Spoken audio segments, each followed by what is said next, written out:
ಮಂಡ್ಯ ಬಡ ಜನರ ಭೂಮಿ ಸಮಸ್ಯೆಗಳಿಗೆ ಸಂಬಂಧಿಸಿದ ಹಲವು ಹಕ್ಕೊತ್ತಾಯಗಳನ್ನು ವಸತಿ ಸಚಿವರ ಸಮ್ಮುಖದಲ್ಲಿ ಚರ್ಚಿಸಿ ಸರ್ಕಾರಕ್ಕೆ ತಲುಪಿಸಲು ಸಹಕರಿಸಿದ ಮಂಡ್ಯ ಶಾಸಕ ರವಿಕುಮಾರ್ ಗೌಡ ಅವರಿಗೆ ವಸತಿ ರಹಿತ ಪರವಾಗಿ ಅಭಿನಂದನೆಗಳು ಸಲ್ಲಿಸುವುದಾಗಿ ಭೂಮಿ ಮತ್ತು ವಸತಿ ಹಕ್ಕು ವಂಚಿತರ ಹೋರಾಟ ಸಮಿತಿಯ ರಾಜ್ಯ ಕಾರ್ಯದರ್ಶಿ ಸಿದ್ದರಾಜು ಎಂ ತಿಳಿಸಿದರು. ಸುದ್ದಿಗೋಷ್ಠಿಯಲ್ಲಿ ಮಾತನಾಡಿದ ಅವರು, ಬಡ ಜನರ ಭೂಮಿ ಸಂಬಂಧಿತ ಸಮಸ್ಯೆಗೆ ಪರಿಹಾರ ಕಂಡುಕೊಳ್ಳಲು ಕರ್ನಾಟಕ ಜನಶಕ್ತಿ, ಮಂಡ್ಯ ಜಿಲ್ಲಾ ಶ್ರಮಿಕ ನಗರ ವಾಸಿಗಳ ಒಕ್ಕೂಟ ಹಾಗೂ ಭೂಮಿ ಮತ್ತು ವಸತಿ ಹಕ್ಕು ವಂಚಿತರ ಹೋರಾಟ ಸಮಿತಿಯು ಜಿಲ್ಲಾಡಳಿತ, ಶಾಸಕರು ಹಾಗೂ ಸಂಸದರಿಗೆ ಮನವಿ ಸಲ್ಲಿಸಲಾಗಿದ್ದು, ಮಾಡಿದ ಹೋರಾಟಕ್ಕೆ ಫಲ ಸಿಗುವ ಭರವಸೆ ಮೂಡಿದೆ ಎಂದರು. ಹಕ್ಕುಪತ್ರ ವಂಚಿತರಿಗೆ ಹಕ್ಕುಪತ್ರ ವಿತರಣೆಗೆ ಕ್ರಮ 3 ತಿಂಗಳಲ್ಲಿ ಹಕ್ಕುಪತ್ರ ವಿತರಿಸಲು ಸರ್ಕಾರದ ಮಟ್ಟದಲ್ಲಿ ತೀರ್ಮಾನ. ಹಲಹಳ್ಳಿ ಸ್ಲಂ ಬೋರ್ಡ್ನಲ್ಲಿ 80 ಮನೆ ನಿರ್ಮಾಣಕ್ಕೆ 2.50 ಕೋಟಿ ಮತ್ತು 2.5 ಎಕರೆಯಲ್ಲಿ ನೂತನವಾಗಿ 500 ಮನೆ ನಿರ್ಮಾಣ ಮಾಡಲು ಕ್ರಮ.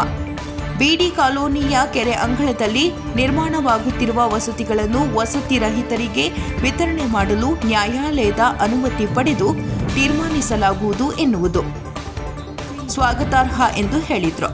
ಅಂತೆಯೇ ನಗರದ ಮುಸ್ಲಿಂ ಬ್ಲಾಕ್, ಕಾಳಪ್ಪ ಬಡಾವಣೆ ಸೇರಿದಂತೆ ನಗರದ ಎಲ್ಲಾ ಸ್ಲಂಗಳ ಜಟಿಲ ಸಮಸ್ಯೆಗಳನ್ನು ಗಂಭೀರವಾಗಿ ಪರಿಗಣಿಸಿ ಹಕ್ಕುಪತ್ರ ವಿತರಣೆಗೆ ಕ್ರಮ ಕೈಗೊಳ್ಳುವಂತೆ ಮಂಡ್ಯ ಶಾಸಕರಲ್ಲಿ ಮನವಿ ಮಾಡಿದರು. ಪ್ರಗತಿಪರ ವಕೀಲ ಬಿಟಿ ವಿಶ್ವನಾಥ್ ಮಾತನಾಡಿ, ಮಂಡ್ಯ ತಾಲೂಕಿನಲ್ಲಿ ಯಾವುದೇ ಸರ್ಕಾರಿ ಇಂಜಿನಿಯರಿಂಗ್ ಕಾಲೇಜು, ಸರ್ಕಾರಿ ಕಾನೂನು ಕಾಲೇಜು ಇಲ್ಲವಾಗಿದ್ದು, ಬಡವರು, ಶ್ರಮಿಕರಿಗೆ ಈ ವಿಷಯವಾಗಿ ವಿದ್ಯಾಭ್ಯಾಸ ಮಾಡಲು ಅನುಕೂಲವಾಗುವಂತೆ ಸರ್ಕಾರಿ ಇಂಜಿನಿಯರಿಂಗ್ ಮತ್ತು ಕಾನೂನು ಕಾಲೇಜ್ ಆರಂಭಿಸಲು ಶಾಸಕರು ಕ್ರಮ ಕೈಗೊಳ್ಳಬೇಕು ಎಂದು ಆಗ್ರಹಿಸಿದರು.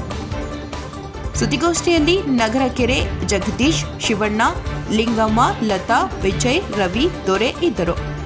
ಜಿಲ್ಲಾಧಿಕಾರಿಗಳಲ್ಲಿ ಕಚೇರಿಗಳಲ್ಲಿ 16 ಸಭೆಗಳನ್ನ ನಡೆಸ್ತಾ ಹಲವಾರು ಮಂಡ್ಯ ತಾಲೂಕು, ಮಂಡ್ಯ ನಗರ, ಮಂಡ್ಯ ಜಿಲ್ಲೆಯ ಸ್ಲಮ್ಗಳ ಸಮಸ್ಯೆಗಳನ್ನು ಕುರಿತು ಪ್ರತಿಭಟನೆ ಮಾಡಿರುವಂಥದ್ದು, ಸಭೆಗಳನ್ನ ನಡೆಸಿರುವಂಥದ್ದು, ಸಚಿವರುಗಳಿಗೆ ಮತ್ತು ಸರ್ಕಾರಗಳಿಗೆ ಮನವಿಗಳನ್ನ ಸಲ್ಲಿಸಿರುವಂಥದ್ದು ತಮಗೆಲ್ಲ ಗೊತ್ತಿರುವಂಥ ವಿಚಾರ.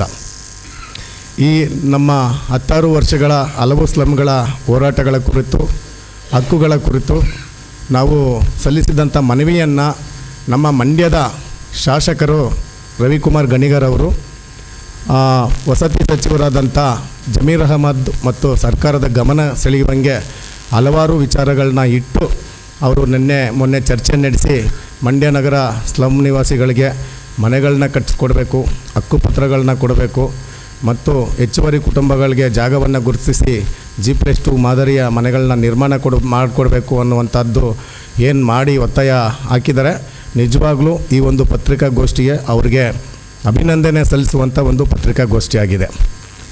ಇದಲ್ಲದಂತೆ ಕೆಲವು ವಿಚಾರಗಳಲ್ಲಿ ಅವರು ಮುಂದುವರಿತಿರುವಂಥದ್ದು ಭಾಳ ಒಳ್ಳೆಯ ಬೆಳವಣಿಗೆ ಮತ್ತು ಅದೇ ಉದ್ದೇಶದಿಂದ ಇವತ್ತು ಏನು ನಮ್ಮ ಹಕ್ಕೊತ್ತಾಯಗಳು ಕೂಡ ಇದೆ, ನಮ್ಮದು 7 ಹಕ್ಕೊತ್ತಾಯಗಳು ಕೂಡ ಇದೆ.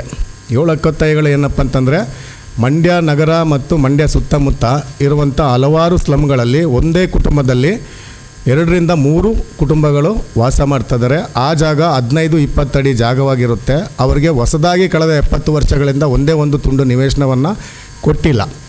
ಆ ನಿವೇಶನವನ್ನು ಜಿಲ್ಲಾಧಿಕಾರಿಗಳು ಮತ್ತು AC ಮತ್ತು ತಹಶೀಲ್ದಾರ್ ಮತ್ತು ಶಾಸಕರು ಸೇರಿದಂತೆ ಸರ್ಕಾರದ ಕಂದಾಯ ಸಚಿವರ ಗಮನಕ್ಕೂ ತಂದು ಕೂಡ ಮಂಡ್ಯ 8 ಕಿಲೋಮೀಟರ್ ಅಂತರದಲ್ಲಿ ಒಂದು 10 ಎಕರೆಯಿಂದ 20 ಎಕರೆ ಜಾಗವನ್ನು ಗುರುತಿಸಿ ಹೆಚ್ಚುವರಿ ಕುಟುಂಬಗಳಿಗೆ 20-30 ಅಥವಾ 40-30 ನಿವೇಶನ ಒನ್ ಟೈಮ್ ಸೆಟಲ್ಮೆಂಟ್ ಮಾಡಬೇಕು ಅಂತ ಹೇಳುವಂಥದ್ದು ನಮ್ಮದು ಮೊದಲನೇ ಡಿಮ್ಯಾಂಡು.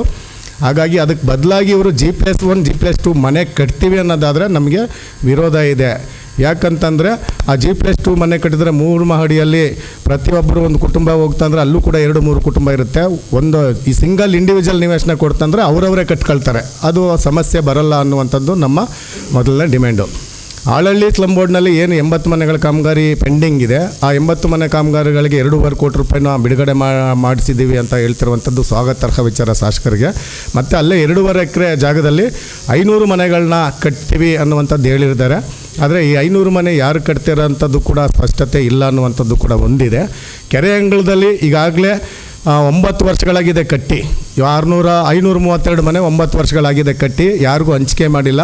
ಅದು ತಮಿಳ್ ಕಲ್ವನಿ ಅವ್ರಿಗಂತ ಇತ್ತು. ತಮಿಳ್ ಕಲ್ವನಿ ಅವರು ಸುಪ್ರೀಂ ಕೋರ್ಟ್ಗೆ ಹೋಗಿ ತಡೆಯಾಜ್ಞೆ ತಂದಿರೋದ್ರಿಂದ ಅದನ್ನು ಬೇರೆಯವ್ರಿಗೆ ಯಾರಿಗೂ ಹಂಚಿಕೆ ಮಾಡಬೇಕು ಅನ್ನೋ ನಿಟ್ಟಿನಲ್ಲಿ ಕೋರ್ಟ್ಗೆ ಒಂದು ಅಫಿಡೇವಿಟ್ ಸಲ್ಲಿಸಿ ಅದನ್ನು ಬೇರೆಯವ್ರಿಗೆ ಇಲ್ಲದೆ ವಸತಿ ವಂಚಿತರಿಗೆ ಕೊಡ್ತೀವಿ ಅಂತ ಹೇಳ್ತಿರುವಂಥದ್ದು ಕೂಡ ಸ್ವಾಗತಾರ್ಹನೇ. ಆದರೆ ತಮಿಳ್ ಕಲ್ವನಿ ಅವರಿಗೆ ಆಲ್ಟರ್ನೇಟ್ ಏನನ್ನೋದನ್ನು ತೀರ್ಮಾನ ಮಾಡಿ ಕೊಡಬೇಕು ಅನ್ನುವಂಥದ್ದು ಕೂಡ ಒಂದು ಸ್ಪಷ್ಟತೆಯಾಗಿ ತಿಳಿಸ್ಬೇಕು ಅನ್ನುವಂಥದ್ದು ಕೂಡ ನಮ್ಮ ಆಗ್ರಹವಾಗಿದೆ.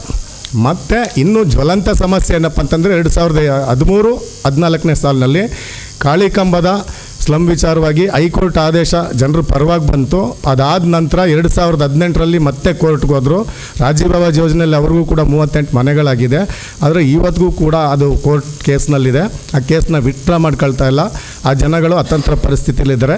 ಇಂಥ ಒಂದು ಜಟಿಲವಾದ ಕಠಿಣ ಸಮಸ್ಯೆಯನ್ನು ಶಾಸಕರು ಇದನ್ನು ಬಗೆಹರಿಸಬೇಕು ಅನ್ನುವಂಥ ನಿಟ್ಟಿನಲ್ಲೂ ಕೂಡ ಯೋಚನೆ ಮಾಡಬೇಕಾಗಿರುವಂಥದ್ದು ಭಾಳ ಮುಖ್ಯ ಅನ್ನುವಂಥದ್ದು ಈ ಸಂದರ್ಭದಲ್ಲಿ ಹೇಳ್ತೀವಿ. ಮತ್ತು ಹಾಗೇನು ಇನ್ನೇನು ಸ್ಲ್ಯಾಟರ್ ಹೌಸ್ನಲ್ಲೂ ಕೂಡ 5 ಕುಟುಂಬಗಳು ರಸ್ತೆ ಬದಿಯಲ್ಲಿ ವಾಸ ಮಾಡ್ತಾಯಿದ್ದಾರೆ. ಸ್ಲಮ್ ನಿವಾಸಿಗಳ ಕೊಳಗೇರಿ ಅಭಿವೃದ್ಧಿಗಳ ಮಂಡ್ಯ ಪಟ್ಟಿಯಲ್ಲೂ ಕೂಡ ಅವ್ರ ಹೆಸರಿದೆ. ಅವರು ಬೇರೆ ಖಾಸಗಿ ಜಾಗದಲ್ಲಿ ಇದ್ದಾರೆ ಅಂಥೇಳಿ ಅವ್ರನ್ನ ಒಕ್ಕಲೆಬ್ಬಿಸುವಂಥ ಹುನ್ನಾರ ನಡೀತು. ಆ 5 ಕುಟುಂಬಗಳಿಗೆ ಕೆರೆ ಅಂಗಳದಲ್ಲಿ 8 ನಿವೇಶನಗಳು, ಗಾಡಿ ಕಾರ್ಖಾನೆ ಮತ್ತು ಶ್ರಮಿಕ ನಗರದಲ್ಲಿ 8 ನಿವೇಶನಗಳು ಖಾಲಿ ಇದೆ. ವರ್ಷಗಳಿಂದ ಅವರು ಅರ್ಜಿಗಳನ್ನ ಸಲ್ಲಿಸ್ತಾ ಶಾಸಕರನ್ನ 3-4 ಸಲ ಭೇಟಿ ಮಾಡ್ತಾ ಜಿಲ್ಲಾಧಿಕಾರಿಗಳ ಸಭೆಯಲ್ಲಿ ಕೂಡ ಇಟ್ಟಿದ್ರು ಕೂಡ ಒಂದು ಸಮನ್ವಯ ಸಮಿತಿ ಸಭೆಯನ್ನು ಶಾಸಕರು ಮಾಡಿ ಆ 5 ಕುಟುಂಬಗಳಿಗೆ ಮಂಜೂರು ಮಾಡಬೇಕು ಮನೆಗಳನ್ನ, ಹೊಸ ನಿವೇಶನಗಳನ್ನ. ಅದನ್ನು ಮಾಡ್ತಲ್ಲ, ಅದನ್ನು ಕೂಡ ಮಾಡಬೇಕು ಅನ್ನುವಂಥದ್ದು. ಕಳೆದ 70 ವರ್ಷಗಳಿಂದ ಹೊನ್ನೆಯ ಬಡಾವಣೆಯಲ್ಲಿ ಮನೆಗಳು ಕಟ್ಟಿಕೊಟ್ಟಿದ್ದಾರೆ, ಹಕ್ಕುಪತ್ರಗಳು ಕೊಟ್ಟಿದ್ದಾರೆ. ಆದರೆ ಅವ್ರಿಗೆ ಮನೆಗೊಂದು ಟೈಲೆಟ್ ವ್ಯವಸ್ಥೆನೇ ಇಲ್ಲ. ಈಗಲೂ ಟೈಲೆಟ್ ವ್ಯವಸ್ಥೆ ಇಲ್ಲ. ಹೆಂಗಸರು ಮಕ್ಕಳು ಎಲ್ಲ ರೈಲ್ವೆ ಹಳಿ ಪಕ್ಕ ಬೇಲಿ ಸಂಧಿಯಲ್ಲಿ ಇವತ್ತಿಗೂ ಕೂಡ ಹೋಗ್ತಾ ಇದ್ದಾರೆ. ಅದು ಅವೈಜ್ಞಾನಿಕವಾದಂಥದ್ದು. ಅಲ್ಲಿ UGD ಕಾಮಗಾರಿಗೆ 25 ಲಕ್ಷ ರೂಪಾಯಿ ಜಿಲ್ಲಾಧಿಕಾರಿಗಳ ಮುಖಾಂತರ ಸ್ಯಾಂಕ್ಷನ್ ಆಗಿ ಆಗಲೇ 8 ತಿಂಗಳು ಕಳೆದಿದೆ. ಇನ್ನೂ ಕಾಮಗಾರಿ ಪ್ರಾರಂಭ ಆಗಿಲ್ಲ. ಈ ಕಾಮಗಾರಿನ ತುರ್ತು ಮಾಡಿಸ್ಬೇಕಾಗಿರುವಂಥದ್ದು ಕೂಡ ಒಂದಿದೆ. ಹಿಂಗೆ ಈಗ ಸಾವಿರಾರು ಕುಟುಂಬಗಳಿಗೆ ಹಕ್ಕುಪತ್ರ ಕೊಡ್ತೀವಿ 3 ತಿಂಗಳೊಳಗಡೆ ಅಂತ ಹೇಳ್ತಿದ್ರೆ. ಒಂದು ಮುಸ್ಲಿಂ ಬ್ಲಾಕ್ ಇದೆ, ಇನ್ನೊಂದು ಕಾಳಪ್ಪ ಬಡಾವಣೆ ಇದೆ. ಕಾಳಪ್ಪ ಬಡಾವಣೆಗೆ ಹಕ್ಕುಪತ್ರಗಳಾಗಿ ಕಳೆದ 6 ತಿಂಗಳಾಗಿದೆ, ಇನ್ನೂ ಹಕ್ಕುಪತ್ರ ಇಶ್ಯೂ ಮಾಡಿಲ್ಲ. ಎಲ್ಲವೂ ಸೇರಿದಂತೆ ಮುಖ್ಯಮಂತ್ರಿಯವ್ರನ್ನ ಕರೆಸಿ ಏನು ಹಕ್ಕುಪತ್ರ ಇಶ್ಯೂ ಮಾಡ್ತೀವಂಥದ್ದು ಒಳ್ಳೆಯ ಉದ್ದೇಶ. ಆದರೆ ಕಾಳಪ್ಪ ಬಡಾವಣೆ ಮತ್ತು ಮುಸ್ಲಿಂ ಬ್ಲಾಕ್ ಮಾತ್ರ ಅಲ್ಲ, ಮಂಡ್ಯ ನಗರದಲ್ಲಿ ಖಾಸಗಿಯಾಗಿ ಇರುವಂಥ ಸ್ಲಮ್ಗಳು ಕೂಡ 4-5 ಇದೆ. ಅದು ಕೇಸ್ಗಳಲ್ಲಿದೆ. ಅಂಥ ಜಟಿಲವಾದ ಸಮಸ್ಯೆಗಳನ್ನ ಬಗೆಹರಿಸಿ ಪ್ರತಿಯೊಬ್ಬರಿಗೂ ಹಕ್ಕುಪತ್ರಗಳನ್ನ ಕೊಟ್ಟು ವಸತಿಯನ್ನು ಕಟ್ಟಿಸ್ಕೊಡ್ಬೇಕಾಗಿರುವಂಥದ್ದು ಸರ್ಕಾರ ಮತ್ತು ಶಾಸಕರಾದಂಥ ಕರ್ತವ್ಯ. ಹಾಗೂ ಪಕ್ಕದಲ್ಲಿರುವಂಥ ಲ್ಯಾಂಡ್ ಆರ್ಮಿ ಸ್ಲಮ್ಮು ನೀವು ತಿರುಗಾಡ್ತಾ ನೋಡ್ತಾ ಇರ್ತೀರಿ. ಅಲ್ಲೂ ಕಳೆದ 60-70 ವರ್ಷಗಳಿಂದ ವಾಸ ಮಾಡ್ತಾಯಿದ್ದಾರೆ. ಇನ್ನೂ ಕೂಡ ಅದು ಘೋಷಣೆ ಆಗಿಲ್ಲ. ಯಾಕೆ ಘೋಷಣೆ ಆಗಿಲ್ಲ ಅಂದರೆ ಒಂದು ಹೈ ಟೆನ್ಷನ್ ಕಂಬದ ಕೆಳಗಡೆ ಇದೆ ಅನ್ನುವಂಥ ಉದ್ದೇಶಕ್ಕೆ ಅದು ಘೋಷಣೆ ಆಗಿಲ್ಲ.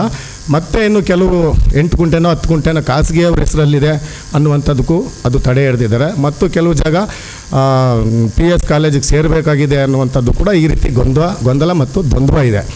ಆ ಜನರಿಗೂ ಕೂಡ ಪರ್ಯಾಯವಾಗಿ ಎಲ್ಲಾದರೂ ನಿವೇಶನವನ್ನು ನೀಡುವಂಥದ್ದು ಮಾಡ್ತು ಅಂದರೆ ಅದು ಶಾಶ್ವತವಾದಂಥ ಪರಿಹಾರ. ಹಾಗಾಗಿ ಈಗೇನು ಅವರ ಡಿಮ್ಯಾಂಡ್ಗಳ ಹಕ್ಕೊತ್ತಾಯಗಳನ್ನಿಟ್ಟು ಇಡೀ ಮಂಡ್ಯ ನಗರದ ಸ್ಲಮ್ಗಳನ್ನ ಅಭಿವೃದ್ಧಿಪಡಿಸೋದಕ್ಕೆ ಅವರು ಒಂದು ಹೆಜ್ಜೆ ಮುಂದಿಟ್ಟಿದ್ದಾರೆ. ಇದು ನಮ್ಮ ಎಲ್ಲರ ಪ್ರಗತಿಪರರ ಸಂಘಟನೆಗಳ ಪ್ರಗತಿಪರರ ಆಶಯ ಮತ್ತು ಸ್ಲಮ್ ನಿವಾಸಿಗಳ ಆಶಯಗಳ ಕೂಡ ಆಗಿತ್ತು. ಆ ಆಶಯಕ್ಕೆ ಇವತ್ತು ಅವರೊಂದು ಸ್ವಲ್ಪ ಇನ್ನೂ ಒಂದಷ್ಟು ಪುಷ್ಟಿ ಕೊಟ್ಟಿರುವಂಥದ್ದು ಕೂಡ ಇದೆ. ಹಾಗಾಗಿ ಈ ಕೆಲಸಗಳು ಮಾಡೋದ್ರ ಜೊತೆಗೆ ಇಂಥ ನಾವು ಸಮಸ್ಯೆಗಳನ್ನು ಕೂಡ 7 ಡಿಮ್ಯಾಂಡ್ಗಳನ್ನ ಇಟ್ಟಿದ್ದೀವಿ. ಅದನ್ನು ಕೂಡ ನಮ್ಮ ಶಾಸಕರು ಮಾಡಿಕೊಡ್ತಾರೆ ಅನ್ನೋಂಥ ಭರವಸೆನೂ ಕೂಡ ನಮಗಿದೆ. ಅಥವಾ ಅವರ ಅವಧಿಯಲ್ಲೂ ಕೂಡ ಇದು ಆಗಲಿಲ್ಲ ಅಂದರೂ ಕೂಡ ಮುಂದಿನ ದಿನಗಳಲ್ಲಿ ಇದು ಮತ್ತೆ ಹೋರಾಟವನ್ನು ಕೈ ತಗೊಳ್ಳುವಂಥ ಒಂದು ವಿಚಾರನೂ ಕೂಡ ನಡೆಯುತ್ತೆ ಅಂತ ಹೇಳಲಿಕ್ಕೆ